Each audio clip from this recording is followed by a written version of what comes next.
Trip Creek Ranch. Today I'm going to be working on the tractor, specifically the brush hog. I was out brush hogging the other day and we ended up bending, I think I actually have both of the blades bent, so probably brushing stuff I probably shouldn't have been in, but that's where we're at. I do know one of the blades before I started was already bent a little bit, but now it's to the point where the blades are actually digging into the ground, so it's causing some issues. So that's what we're going to try to resolve today. So before I started this video, I did do a couple of things. I went ahead and I've chalked both drive wheels and I put stands underneath the brush hog. Now, anytime you're working around equipment, obviously be careful. These things have been known to kill people. It's known fact, so just be smart about what you're doing whenever you're working on your equipment. Make sure you're taking every safety precaution that you can think of, and talk to some other people if you're unsure about what to do to be safe. But I'm pretty confident the tractor shouldn't roll anywhere. It is parked in gear, so the tractor shouldn't be going forwards or back. The weight of the brush hog is being supported by jack stands on both sides of the brush hog, plus its back wheel. So I've already also walked around on this thing and jumped on it, so I feel pretty confident. So, I mean, it doesn't feel like it's going anywhere. It seems pretty stable. I'm pretty happy with this. I don't think I'm gonna die, but if I do die, Carla, you better not post this on YouTube if this ends up killing me. That'll piss me off. But I also don't think I'm gonna spend much time, if any, underneath the brush hog. I've actually never changed the blades on it, but from what I can tell, on this Saturn 7, there's a little access plate just in front of the gearbox, and you open that up, and by turning the drive shaft, because I have disengaged the drive shaft from the tractor, by turning that drive shaft, those blades spin pretty easily. I'm pretty happy with how they spin. So all I'm going to do is line that up with a big nut with that access plate, and I'm pretty sure I can take the nut off and hopefully the blades will just fall off. And then we'll take those blades to sound, because I'm not sure how big they are, but I know Tractor Supply does carry them.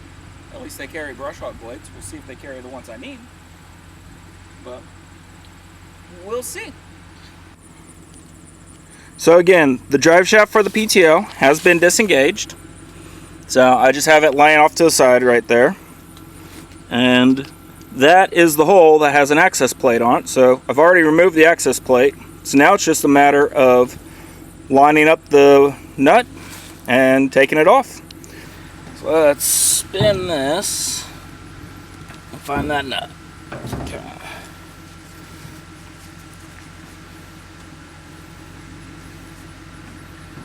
So the largest socket I own appears to be 36 millimeters.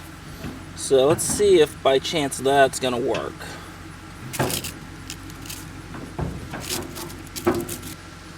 Yeah, that nut didn't. That socket barely even went onto the nut. So, well, that's sad. It looks like this is gonna take multiple trips to town. And to start, we gotta go get a socket to actually fit this nut. So, downside to that, so it's an hour just of driving round trip. So, that sucks when I'll spend probably 5 or 10 minutes at the actual store to pick up a bigger socket. But if I need the bigger socket for this job, I'll probably need that same size socket for something else some other time. So it's kind of an investment into the farm is how I look at it.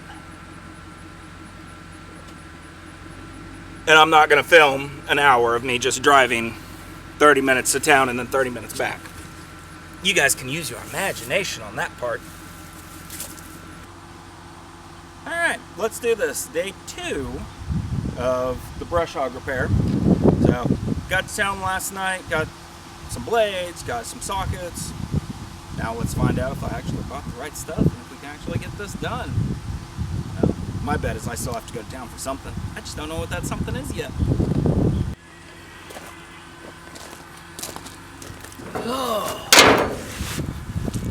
Well, that was a bonehead move. I got the socket that'll fit. Inch and 9/16 fit just fine, but I also picked up an inch and a half. Inch and a half actually feels right. But this doesn't fit my breaker bar, and I don't have a wrench this big. So babies and I get to go back to town now, which sucks because nap time's mostly over at this point. I thought I'd be really lucky to get this done by nap time being over, but I gotta take them to town, so that's another gonna be probably 2 hours of my day, just because I didn't pay attention to what size that was. That'll just piss me off. That sucks. That was pretty stupid on my part. Alright, so, alright, well, back from town. That only took an hour and a half or so, but this is what we got. This is what I had, which is a 1/2 inch. This one's a 3/4, and my sockets take a 3/4 inch drive.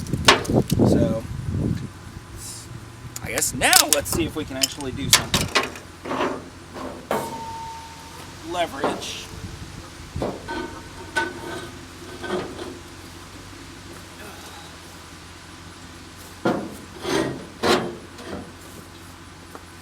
Okay.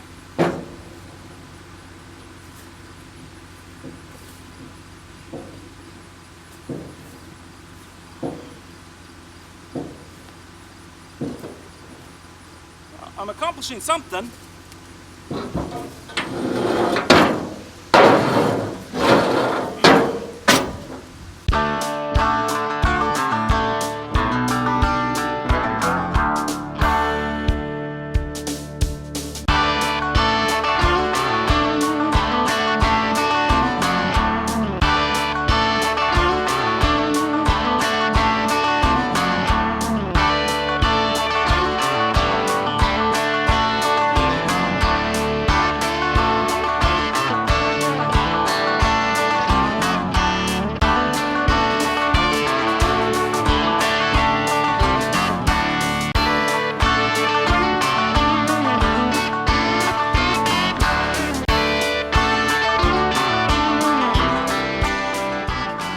That bar isn't making it budge.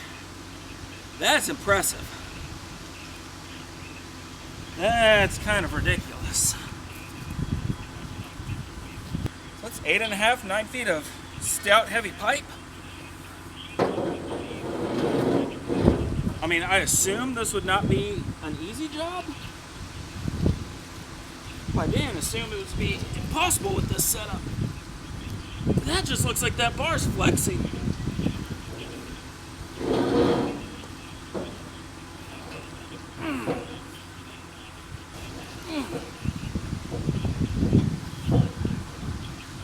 But physics says if you can have a long enough lever, which that's what this is, you should be able to do anything with it. Oh my goodness! Come on, brush hog.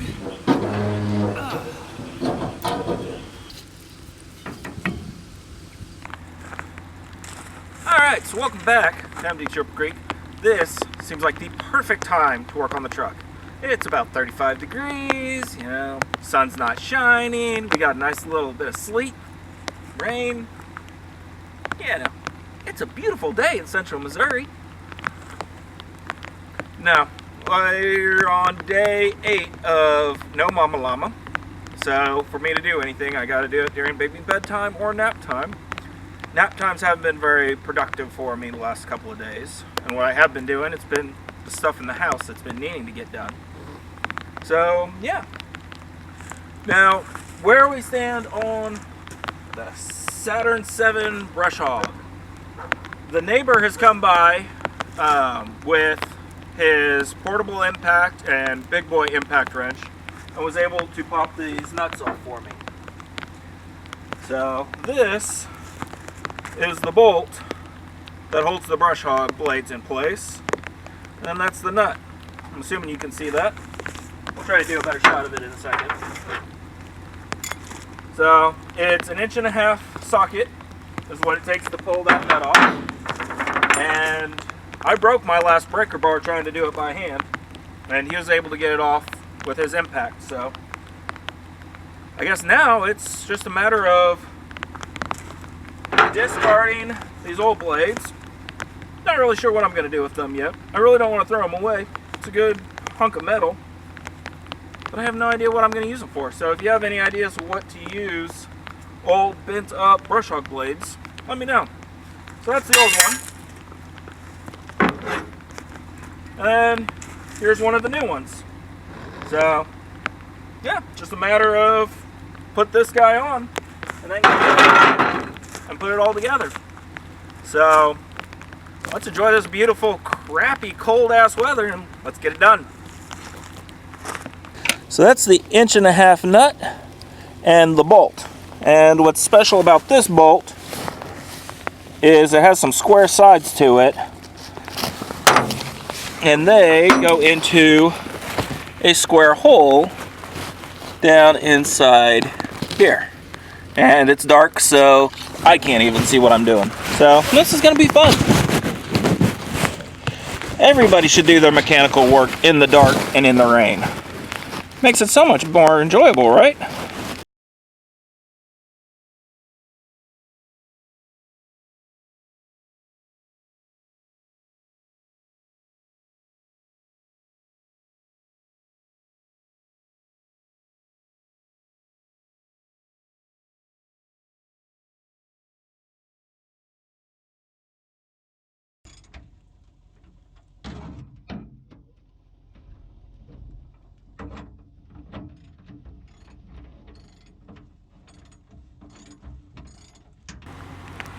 Come on, spin back here. Too far, too far.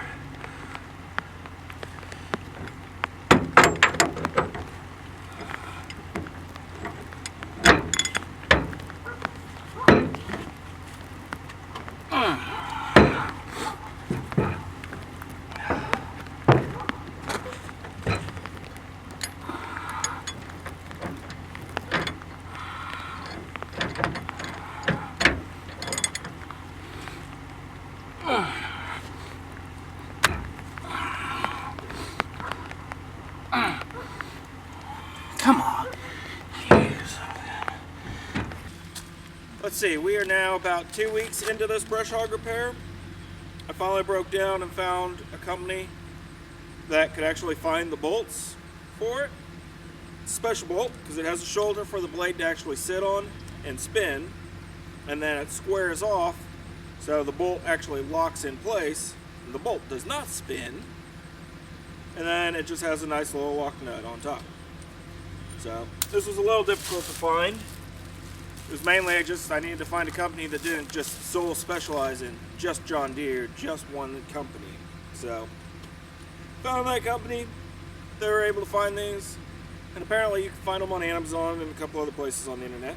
But yeah, so hopefully this is gonna go, just slide it on, tighten it up, and hopefully we're done. I'm really tired of working on this stupid brush hog. Should not take 2 weeks to replace 2 bolts. That's ridiculous. But that's how it goes sometimes.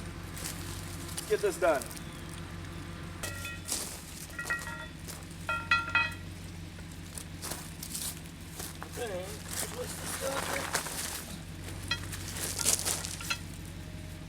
Of course it goes down.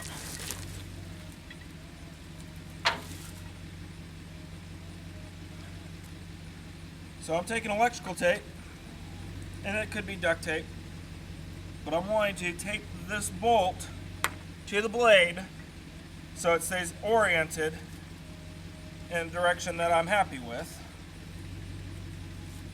Because again, my theory is once you actually start using it, this electrical tape will not hold up to the force of the brush hog, and it should break itself free without any problems. That's my logic anyways. Seems to work. Seems sound.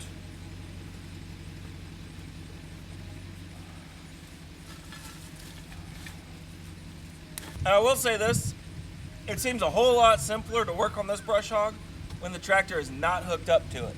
So take that for what it is.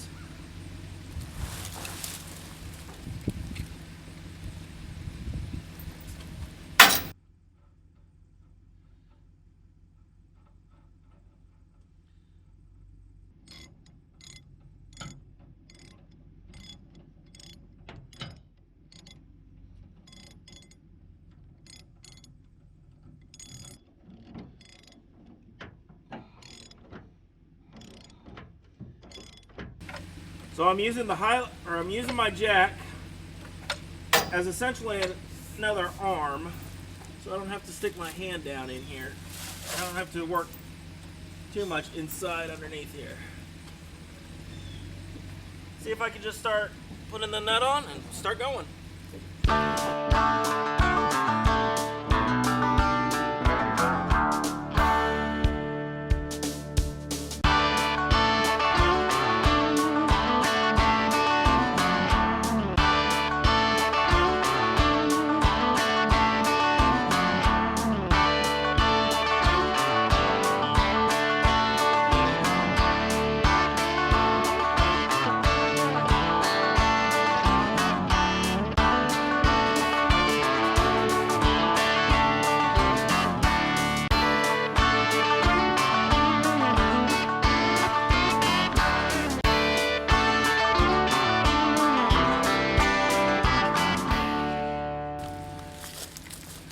So this was replacing the blades on the Saturn 7 brush hog.